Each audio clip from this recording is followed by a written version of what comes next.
நல்லாக இருக்கிறோம், எங்களுக்கு எந்த குறையும் இல்லை.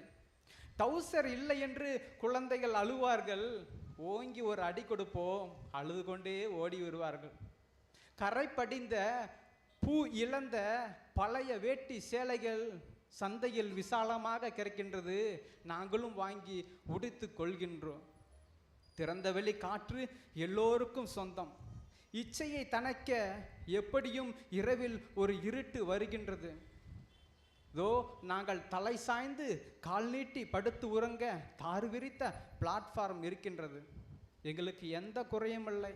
பசி எடுக்கும்போது களிமண் உருண்டையை எடுத்து வாயில் போட்டுக்கொண்டு தண்ணீர் குடிக்கின்றோம், அதுவும் எங்களுக்கு ஜீரணமாகிறது, எங்களுக்கு எந்த குறையும் இல்லை, நாங்கள் நன்றாக இருக்கின்றோம் என்று நான் அதில் படிக்க கேட்டேன். எப்படி